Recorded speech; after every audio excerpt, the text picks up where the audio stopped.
പ്രിയമുള്ളവരെ, ഒരു കാലത്ത് ഇന്ത്യ മഹാരാജ്യത്ത് ഇടതുപക്ഷം നിർണായക ശക്തിയായിരുന്നു. സ്വാതന്ത്ര്യാനന്തര ഇന്ത്യയിൽ ഇടതുപക്ഷം ലോകസഭയിൽ പ്രതിപക്ഷ സ്ഥാനം അലങ്കരിച്ചിട്ടുണ്ടായിരുന്നു. 3 സംസ്ഥാനങ്ങളിൽ ഒരുമിച്ച് ഭരണത്തിലുണ്ടായിരുന്നു. കൂടാതെ അവിഭക്ത ആന്ധ്രയിൽ ലോകസഭയിൽ 11 സീറ്റ് സ്വന്തം നേടിയ പാർട്ടിയാണ് കമ്മ്യൂണിസ്റ്റ് പാർട്ടി. കേരളം, ബംഗാൾ, ത്രിപുര എന്നിവയിലെ ഭരണം പല ഘട്ടങ്ങളിലായിട്ട് അവർ നേടിയിട്ടുണ്ടായിരുന്നു. ബംഗാളിൽ 34 വർഷം തുടർച്ചയായി ഭരിച്ചു. ത്രിപുരയിൽ 25 വർഷം തുടർച്ചയായി ഭരിച്ചു. ഈ 2 സംസ്ഥാനത്ത് പാർട്ടി ഇപ്പോൾ നാമാവശേഷമായി. ബംഗാളിൽ 42 സീറ്റ് ലോക്സഭാ സീറ്റുള്ള ബംഗാളിൽ പാർട്ടിക്ക് പേരിന് പോലും സാന്നിധ്യമില്ല. അസംബ്ലിയിലെ സ്ഥിതിയും വ്യത്യസ്തമല്ല. ബീഹാറിൽ ഇടതുപക്ഷത്തിന് നല്ല ശക്തിയുണ്ടായിരുന്നു. CPIക്ക് 1996 4 ലോകസഭാ സീറ്റ് ഉണ്ടായിരുന്നു.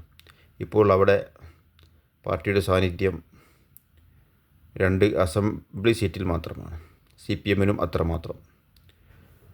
പഞ്ചാബിലും ഒറീസയിലും CPMന് MPമാരുണ്ടായിരുന്നു. മണിപ്പൂരിൽ നിന്ന് CPIക്കും MPമാരുണ്ടായിരുന്നു. ഇവരൊന്നും ഇരു പാർട്ടികൾക്കും ഇപ്പോൾ ഒരു സാന്നിധ്യവുമില്ല. പാർട്ടി ഇപ്പോൾ അവശേഷിക്കുന്നത് കമ്മ്യൂണിസ്റ്റ് പാർട്ടികൾ ഇപ്പോൾ അവശേഷിക്കുന്നത് കേരളത്തിൽ മാത്രമാണ്. 1ാം UPA ഗവൺമെൻറ് കാലത്ത് 62 MPമാരുടെ പിന്തുണയോട് കൂടിയാണ്, ഇടതുപക്ഷത്തിൻ്റെ പിന്തുണയോട് കൂടിയാണ് ഭരണം നടത്തിയിരുന്നത്. ആ ഇടതുപക്ഷത്തിന് ഇപ്പോൾ ലോകസഭയിലെ സാന്നിധ്യം വെറും 4 MPമാരാണ്. CPMന് 2 MPമാർ CPIക്കും.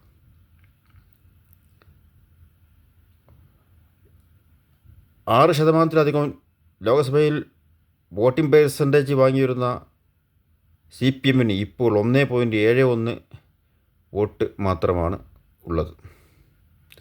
നരേന്ദ്രമോദി പ്രതിനിധീകരിക്കുന്ന വാരാണസിയിലും UPയിലെ കാൺപൂരിൽ നിന്നും വിജയിച്ചിരുന്നത് CPM ആയിരുന്നു. CPMന് എല്ലാ സംസ്ഥാനങ്ങളിലും സാന്നിധ്യമുണ്ടായിരുന്നു. ലോകസഭയിലും നിയമസഭയിലുമൊക്കെ സാന്നിധ്യമുണ്ടായിരുന്നു. ഇപ്പോൾ ആ പാർട്ടി അവശേഷിക്കുന്ന കേരളത്തിലാണ്. തുടർ ഭരണത്തിൻ്റെ കരുത്തിൽ പാർട്ടി ഇപ്പോൾ കേരളത്തിൽ മുന്നേറിക്കൊണ്ടിരിക്കുമ്പോൾ ലോകസഭയിലെ റിസൾട്ടും വളരെ മോശമായിട്ടുള്ള അവസ്ഥയിലാണ്. രാഷ്ട്രീയ നിരീക്ഷകർ പറയുന്നത് ഇടതുപക്ഷത്ത് കേരളത്തിലും ഇടതുപക്ഷം അസ്തമിക്കുമെന്നാണ്. ആ നിരീക്ഷണം ശരിയാവാൻ സാധ്യതയില്ല എന്നാണ് എൻ്റെ വിലയിരുത്തൽ. അങ്ങനെ ആവാതിരിക്കട്ടെ.